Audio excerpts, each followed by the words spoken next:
আসসালামু আলাইকুম। আজকে আমি একেবারে নতুন একটা রেসিপি নিয়ে হাজির হলাম। আমার আজকের রেসিপি হলো মুগ ডালের চমচম মিষ্টি। মুগ ডালের চমচম মিষ্টি খুব লোভনীয় স্বাদের হয়। এই মিষ্টি একবার খেলে বারবার খেতে ইচ্ছে করবে। মুগ ডালের সুস্বাদু মিষ্টি তৈরির স্টেপ বাই স্টেপ দেখাবো। আশা করছি আমার আজকের রেসিপি সবারই ভালো লাগবে। তাহলে চলুন রেসিপি শুরু করি। প্রথমে মুগ ডাল ভেজে নেব। এর জন্য চুলায় প্যান বসিয়ে দিয়ে দিচ্ছি 1/3 কাপ মুগ ডাল। এখন আমি হালকা আঁচে নেড়েচেড়ে 3-4 মিনিট ধরে ভেজে নেব। হালকা আঁচে ভেজে নিতে হবে। যখন দেখবেন যে কালারটা এইরকম চেঞ্জ হয়ে গেছে, তখনই বুঝতে হবে ভাজা হয়ে গেছে। এর চেয়ে বেশি ভাজা যাবে না। এখন আমি চুলা থেকে নামিয়ে নিচ্ছি। চুলা থেকে নামিয়ে ধুয়ে সিদ্ধ করতে দিব। এর জন্য চুলায় একটা প্যানে নিয়ে নিয়েছি আর দিয়ে দিচ্ছি লিকুইড দুধ 2 কাপ। এখন আমি নেড়েচেড়ে ঢেকে জাল করব একদম সিদ্ধ হওয়া পর্যন্ত।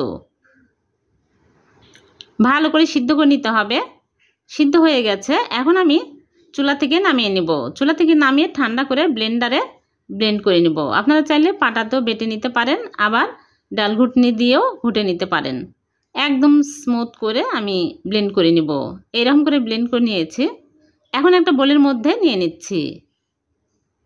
আর এর মধ্যে দিয়ে দিচ্ছি ময়দা 1/4 কাপ। ময়দার পরিবর্তে আটাও নেওয়া যাবে।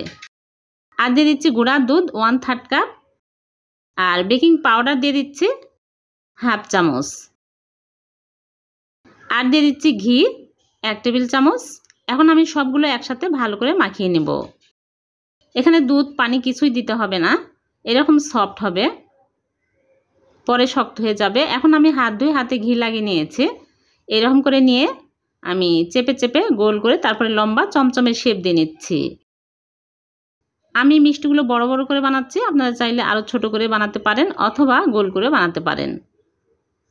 হয়ে গেল একটা। এইরকম করে সবগুলো মিষ্টি আমি বানিয়ে নেব। মিষ্টি একদম স্মুথ করে বানিয়ে নিতে হবে, গায়ে ফাটল থাকা যাবে না।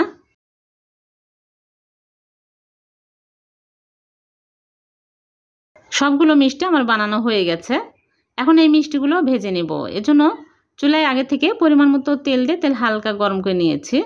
এখন আমি একটা একটা করে মিষ্টি দিয়ে দিচ্ছি।